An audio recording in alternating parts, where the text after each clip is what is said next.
you, Dr. Olsi Azaji, for your extraordinary presentation and for sharing your own personal experiences from your visit to Xinjiang region last year.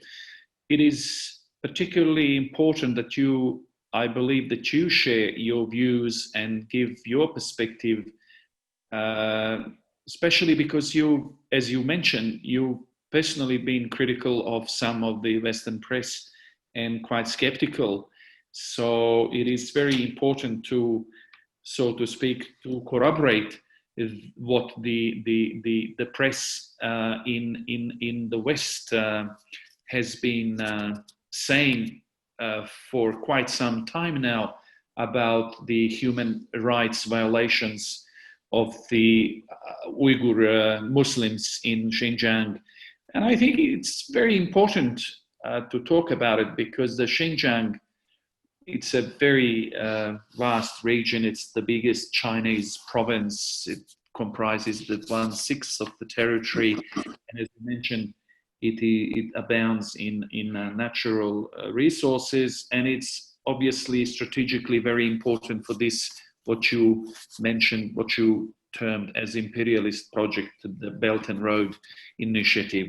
So thank you so much for that, for sharing that with us. It actually also confirms a report that was recently published by the Australian Strategic Policy Institute by a group of authors.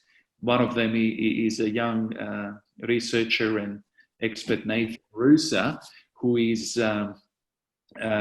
was saying that there was a lot of destruction of mosques and cemeteries and heritage of Muslim sites, historical Islamic heritage, which he interpreted from the satellite images. And he's, by the way, a very well-known expert on interpretation of satellite images. It's a very special skill that he presented in this report together with other authors.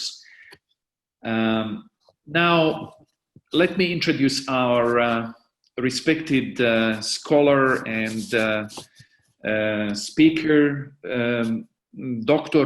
Dolkun Isa. Dr. Isa is joining us from Germany, from Berlin, where he's based. Dr. Isa is an Uyghur politician. He is also an activist from the region of Xinjiang, or we used to say Xinjiang, Uyghur, what China terms as autonomous region, also known as East Turkestan.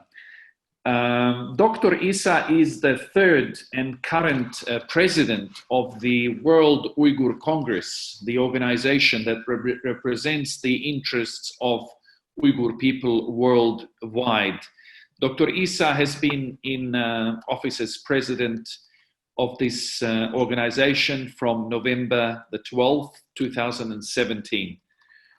He previously served as General Secretary and as Chairman of the Executive Committee of the Congress separately, and he has spoken on behalf of the rights of the Uyghur Muslim people worldwide, which, by the way, Uyghurs make up the majority population of that region. Dr. Isa has been very outspoken in relation to human rights violations, human rights issues. He spoke to the United Nations Human Rights Council, to European Parliament, various European governments, and international human rights organizations. Dr. Dolkun Isa joins us from Berlin in Germany. Dr. Isa, welcome to the Islamic Renaissance Front webinar. Now we will give you the floor to present your views. We are very fortunate, very grateful for you for dedicating your precious time to speak with our audience at the Islamic Renaissance Front webinar. It's a very important topic. Obviously, we have heard your colleague, Dr. Olsi. He's a historian, his own perspective, but we would like to hear what you have to say from your you being Uyghur yourself. You know you were born in this region, and it is very important that you share your views on this globally significant topic and what is now affecting your own people in Xinjiang. Please, the floor is yours. Assalamu alaikum, and thank you very much. I thank Islamic Renaissance Front for inviting this panel. And before I speak, I'd like to make small correction. I'm not doctor. I don't have a doctor title, unfortunately. So yeah.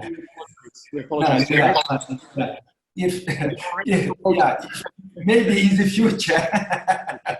So if I'm not corrected this, maybe next day China use this excuse and attack me again. So thanks. However, it's my honor you call me the doctor, but unfortunately I'm not doctor. Yeah, I'm just simple activist. Well, before I talk about the Uyghur issue and the current Uyghur current situation, I would like to talk a little bit historical background, who is the Uyghur, and because it will be helpful to better understand for the audience to why Chinese government is the attack to the Uyghur, and why the Chinese government and targeting and trying to erase the Uyghur identity, national identity, religious identity. So. Well, Uyghur actually, because Chinese government all the time mentioned the Uyghurs are part of the Zhonghua Minzu, it's Han Chinese, you know. Actually, Uyghurs has no any link with Chinese. Culturally, religiously, linguistically, geographically, we don't have any link with Han Chinese people. We have own country, own identity, own religious, and everything is different. This is the colonized territory. Uyghur are ethnically Turkic-speaking people, and we call our homeland is East Turkestan. But China occupies this country. Chinese Communist Army forced and use military occupied in 1949. Then called the Xinjiang Uyghur Autonomous Region 1955. This Xinjiang is a Chinese name. Xin is new, Jiang is a border territory. If you look at Xinjiang, its meaning is that it's colonized, occupied territory. So we have never accepted this name Xinjiang, and historical name, geographical name is East Turkestan, because a part of the big gross Turkestan. West part was occupied by the Russian Empire in the 19th century, and east part occupied by the Manchu Empire, Chinese Empire. Then is called East Turkestan. Today's west part of Turkestan is Kazakhstan, Kyrgyzstan, Uzbekistan, Tajikistan. This is the independent country. But East Turkestan has been continued occupied by China. So we have our own unique language, culture, history. We are Sunni Muslim.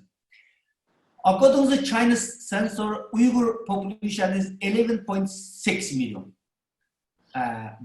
But we believe this Uyghur in Turkestan actually is 20 to 25 million.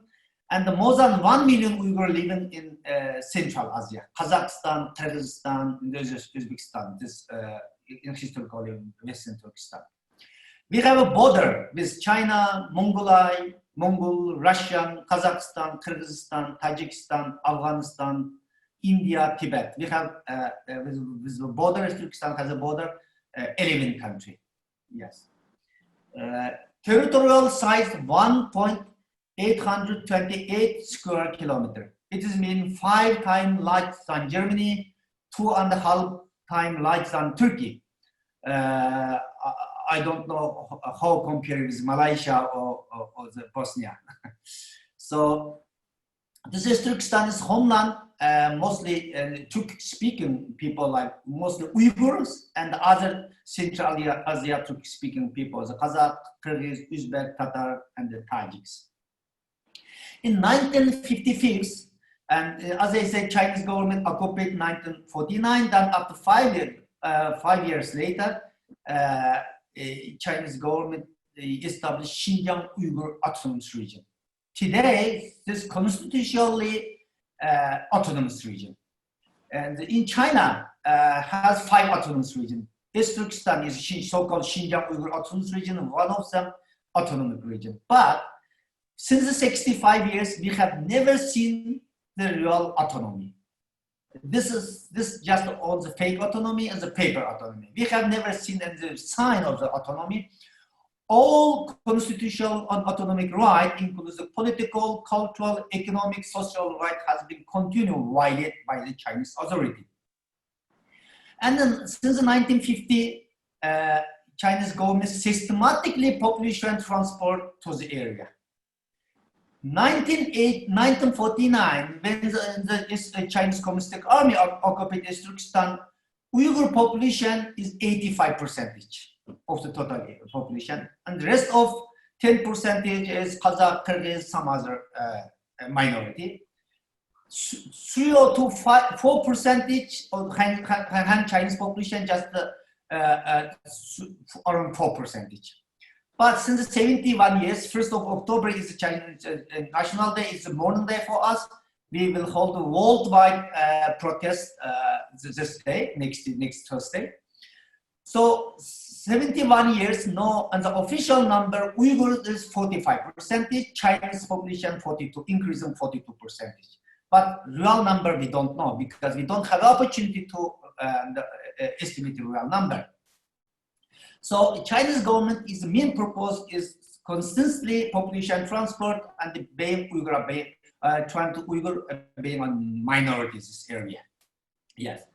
So this is the historical background, and China all the time saying Xinjiang is a big territory, small population. This is the excuse.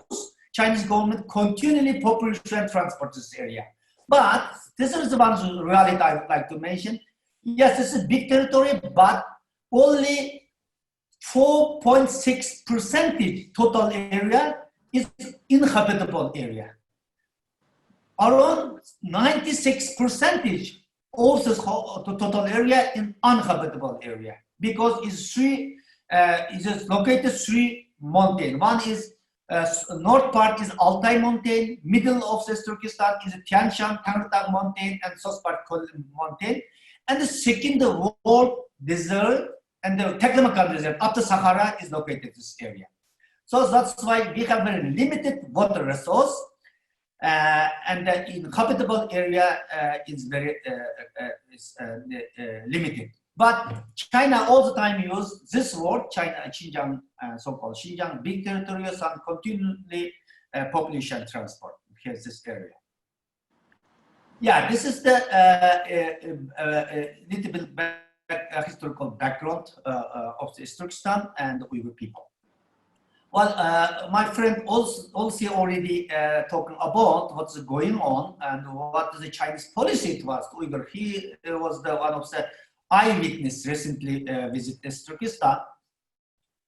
So we and as also say the situation of Uyghurs and they're ready and the critical and the effort today. Today we estimate more than 3 million innocent Uyghurs are being arbitrary detention. This is we call 21st century concentration camp. But recently, Chinese government published a white paper and this report is saying this first time Chinese government and the indirect accept since 2014, each year 1.5 million Uyghur targeting for the re-education system. This is a China officially and announced first time accept. It is mean if we calculate from 2014, each year targeting 1.5 million Uyghur for the eradication, it has been already for 6 years, then more than 8 million Uyghurs already targeting for the eradication. Yeah. But these people, and these people have charged with any crime, provide with a lawyer and given no any trial. This is the completely innocent people. And they have been detained because of their ethnicity. Because they are born Uyghur, because they are Muslim. In the past 5 years in particularly, we have witnessed strategy of the Chinese government shift unapologetic assimilation and social re-engineering of the Uyghur people. Everything make Uyghur people unique or language, religious, and the culture has been targeted. The young generation of the Uyghur being targeted in particular for indoctrination and the brainwashing. However, Chinese this persecution not only for the Uyghur, of course. This is Tibetan and so the Mongolian, Hong Kongers, Chinese Christian, and some other activists also suffering today. And all the world has witnessed what was going on in Hong Kong. And now Hong Kong is no more autonomy anymore. This atrocity, which is going on in Uzbekistan, is not new. This problem was started since occupation, 1949. Chinese government has dramatically increased separation in Uzbekistan since September 11, 2001 terrorist attack in New York. Before September 11, Chinese government cracked down the Uyghur movement, used the language, religious fundamentalists, or nationalists, or separatists. Chinese government had never used a terrorist, this term, before September 11. After September 11, Chinese government immediately changed the language and accused the Uyghur activism as a terrorist. Because we are Muslim, very easy to crack down to Uyghurs, and because most of them, the Western media, unfortunately, Islam and the terrorism and they put the same category. Then China just want to use this advantage and trying to attack the Uyghurs and use terrorism term. First, 2002, Chinese government put the Uzbekistan Islamic movement as a terrorist organization. No? Then, 2003, Chinese government blamed 4 Uyghur organizations in exile and 11 people as a terrorist. One of them is me. 2003, 15th of September, Chinese government and officially announced 11 people. My number on the number 3 of terrorist list. I was a student's leader. When I was a student at Xinjiang University, I studied physics. 1988, we held a mass demonstration against the Chinese repression policy towards Uyghurs. We are accused equal right. We are against the discrimination policy. When I was a student, I established students' union. Purpose is educate all people. Because 75–80% Uighurs Muslim are analphabetic. Because no school, most of them area. So I mobilized 100,000 Uyghur students during the summer and the winter holiday to send to rural area village to voluntarily teaching alphabet to those people. But Chinese government was not happy. And according to the Chinese constitution and the autonomous law, Uyghur language is the official language of the China, even today. But unfortunately, cannot use it practically. So, and 1988, we hold a mass demonstration and we stop atomic test, we stop and the discrimination, we demand the equal right, and we demand also the democratic election. Because of this, I was house arrested and I was kicked out from the university. I was not able to graduate university. That's why I couldn't get a doctor title. Yeah. So, but China and blame me and as a terrorist. Well, all my life, I have never seen a real bomb and a real gun in my lifetime. I never touched. I saw the bomb and the gun is just a Hollywood film. But China puts my number 3 terrorist list because trying to stop my activism to the internationally. Because Chinese government trying to hide the reality from the international, and the Chinese government didn't want Uyghur problem is one base international problem, and they very easily cracked down. But I'm doing the voice of the Uyghurs, being the voice of the Uyghur, and it raises issue to the United Nations, European Parliament, and different of country, different of international area. So that's why Chinese government use this term and trying to crack down the Uyghurs. Particularly under Xi Jinping leadership and the appointed party secretary Xinjiang, who's a party secretary in Tibet, 2011 to 2016, and Xinjiang was the appointed the party secretary in so-called Xinjiang Uyghur Autonomous Region. Then situation really getting and deteriorate. Maybe most of them will know. 2014, 2015, this 1 year, more than 150 Tibetan self-immigrated. Because that time Xinjiang was the party secretary in Tibet, no way to express then, and more than 150 Tibetans self-immigrated burning themselves. Yeah. This guy is a party secretary since 2016 and still is a party secretary in East Turkestan. After he was appointed party secretary in Turkestan, first 10,000 of new police and military personnel have been sent to the control of the Uyghur population and the densest network of the police station, roadblocks, checkpoint, and ensuring absolute control of the Uyghurs.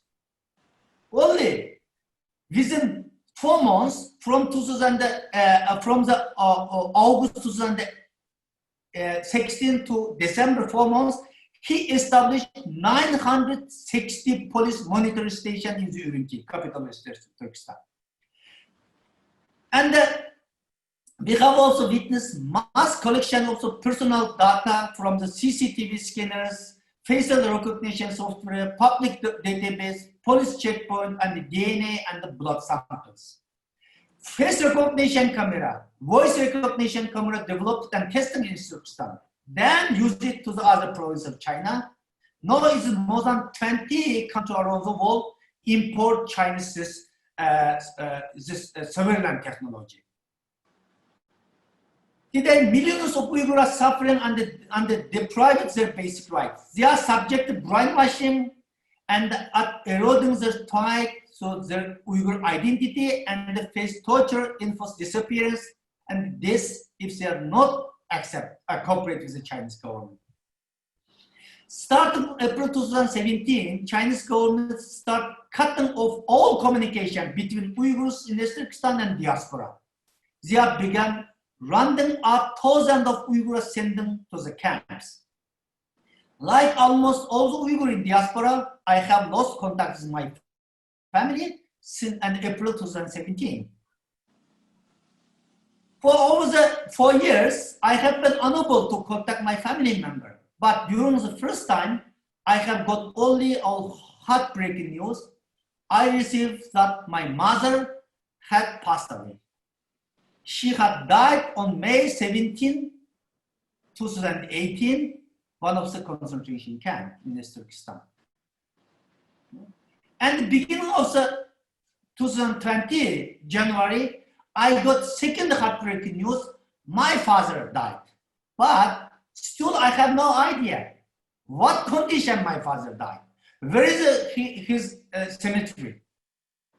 I have no idea. I couldn't access to my family. It is just an example. All the Uyghurs who are living in exile, Germany, United States, Turkey, Central Asia, rest of the world, had the same experience, same story. Maybe some story is more horrible than me. Yes, I had not able to my family member, my friends, over the 26 years since I left my homeland. Today is that Uyghur children are being targeted for brainwashing and indoctrination as the Chinese government attempt to erode Uyghur identity from the future generation. They are not allowed to be educated of the native Uyghur language, learn religious from their parents, and even no possibility to religious practice. So many mosques was destroyed. ASPI, Australia, you already mentioned at the beginning, Australian Strategic Policy Institute published a report just this week, and the report saying, using satellite image, and they estimate 16,000 mosques. 16,000 mosques in the so-called Xinjiang, Turkestan, has been destroyed and damaged since 2017. All important Islamic sacred sites and cemeteries and some other Islamic sites is completely demolished today. Quran were banned, fasting forbidden, and even you cannot give Islamic name to your children, your baby, since 2016. Today, Muhammad, Samad, Ahmad, Isa, this all the name in the Khadija, Aisha is forbidden. Even you couldn't grow up birth. And the Chinese government has described Islam officially, Islam as an ideological illness that must be eradicated. Chinese Communist Party were openly saying this. And Uyghur held is a camp are forced to renounce religious beliefs and the national identity. Friends Osley, when he visited Turkestan and returned back, him and shows some youth video, and he asked one Uyghur lady saying, "What is your name?" "My name Aisha." You know, "Are you Muslim?" He didn't know. Since when? Last year. Even he couldn't use the Uyghur language, you know. And also asked Salam Alaikum. She couldn't answer wa alaikum assalam because not allowed to use any Islamic word. And the forbidden fasting. 2015, 2016, completely forbidden fasting during the Ramadan time. Yeah. And particularly school and governmental employer during the lunch time testing fasting because some students, some teachers, some employer is fasting secretly. During the lunch time, provide water and the food, force it to eat. Who testing? Who refuse to eat drink? And you are fasting, that will be punished.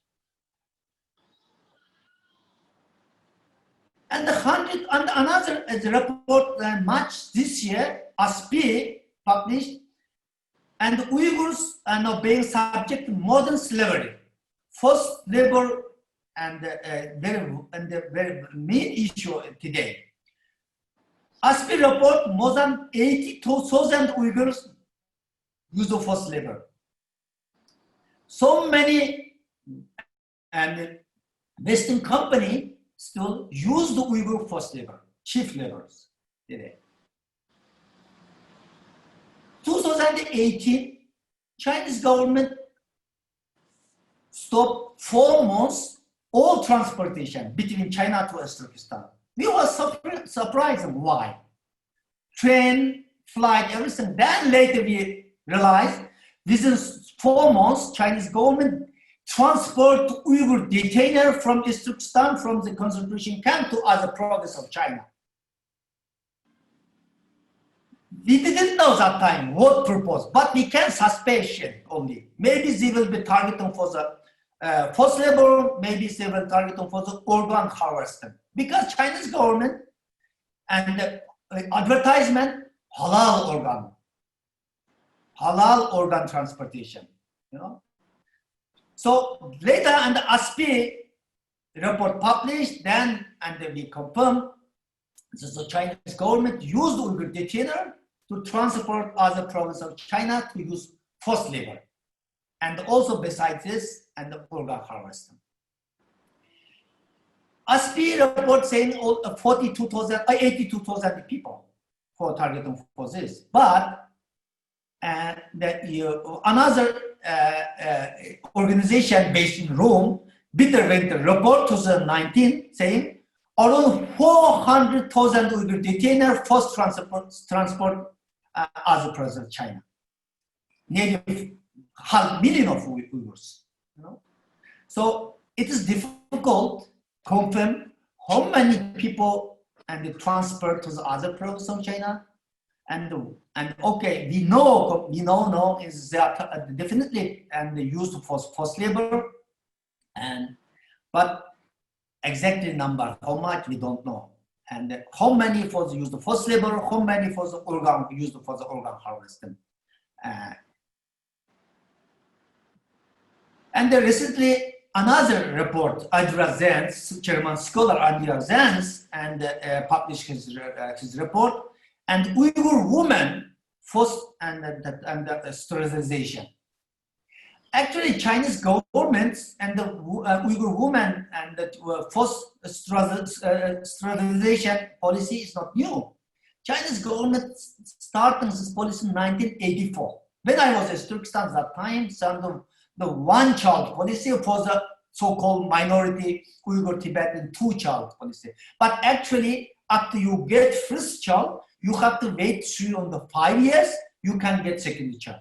After you get first child, and the Chinese government encourage you, stop to have a second child, you know? And step by step, and beginning of 1990, Chinese government really restrictive and implements this one-child policy towards Uyghurs and some other people, Muslim people. So this is the main purpose of the Chinese government and the Uyghurs being minority and assimilation. This is a long term. At the beginning of my speech, I told since occupation 1949, Chinese government's policy, population transport to the policy has never changed. Chinese government's policy towards Uyghurs, assimilation policy has never changed. Sometimes implemented very strictly, sometimes used very little bit soft way, sometimes and really used this violent way to implement it. But after Xi Jinping took the power in 2014, and the Chinese government take out the mask and use and very violent way and crack down before and abandon this assimilation policy. No Chinese government really implemented genocide, ethnic cleansing policy. And the crime against implemented crime against the Uyghurs. It is the and really we can say is genocide implemented no. And well, such a atrocity was happening, but still most of some world is silent. Yeah, this policy, I already say, Chinese government. This new white papers saying since 2014, each year 1.5 million Uyghurs in target for eradication. It is been almost six years. So implements this eradication, so-called eradication, but this concentration camp. We are trying to raise this issue to the United Nations, European institutions, several countries, some other international platform. Well, nobody listened to us. Until end of 2018. 2018, August, United Nations Committee and eliminated racial discrimination committee, third committee review of the Chinese report. This is a turning point. And this committee review Chinese report, then publish and more than 1 million Uyghur and the concentration camp. Then and the international media attention to the Uyghur issue. And in November 2018, United Nations Human Rights Council review general and UPR on China, Universal Periodic Review on China. That time in the first time 14 countries. And the rise of the Uyghur concentration camp issue asked the Chinese government close down the camp. This is the turning point, you know. Since 2018, then now and really some international media attention, some country, particularly European countries, some Western country, and really focus on this issue. Then step by step, 2019, 23 countries first time issued joint statement, asked Chinese government, closed on the camp. Then later another two countries joining this joint statement. But Chinese government encouraged another 49 countries support Chinese repression policy towards the Uyghurs. So, among them, 16 is a Muslim country, unfortunately. 16. Pakistan, Egypt, and Saudi Arabia, is all major Muslim nation, Muslim country support the Chinese policy. Today, I told, is also already explained, I told already, Chinese government know and targeting the Uyghurs in the concentration camp asks the religious identity. You have to live, saying, well, this food, this water are not given by the God. This water, this food was given by the CCP, Chinese Communist Party. This water, this food, this wonderful life was given by Xi Jinping. Thanks for the Xi Jinping. Thanks for the Communist Party. And the Chinese CCP very openly saying Islam is ideological illness. It must be eradicated. Chinese government no targeted Islam. Start war against Islam. But unfortunately, so far, and no Islamic country and they really speaking out on this issue. But however, good, we have seen some positive steps.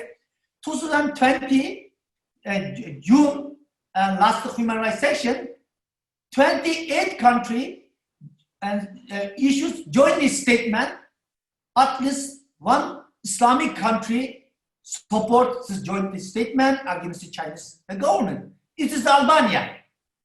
Albania and signed this joint statement, and no, and slowly some. But however, some Islamic society in Europe and some other country and some Malaysia also, some civil society speaking out recently, and Indonesia, some as the rest of some world, and Islamic organization, Islamic civil society, and wake up and understand, and this institution now is slowly and stand with us.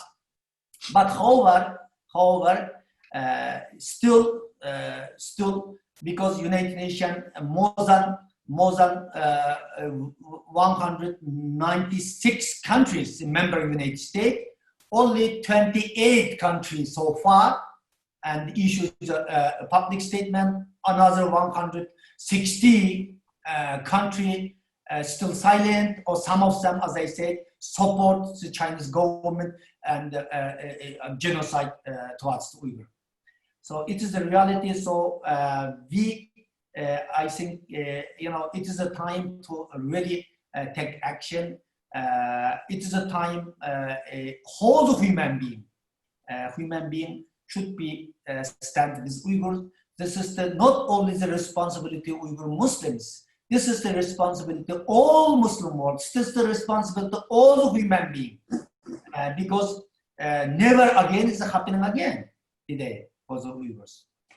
So thank you for your listening to me, and I'm happy to answer any question. Thank you so much for your presentation, Mr. Isa. This is very interesting. Your presentation have given us a new perspective, and we've learned so much from your insights, being the chairman of the World Uyghur Congress. It is quite astonishing that the response by the Muslim countries has been so silent. Basically, the Organization of Islamic Conference, which comprises 57 countries, boasts that it represents the rights of Muslims worldwide. They are very loud in certain instances when it comes to violations of human rights of other Muslim people like Rohingya or the Kashmiri Muslims in the neighboring Kashmir, Indian and the Pakistani disputed territory. But however, when it comes to Uyghur, it is quite astonishing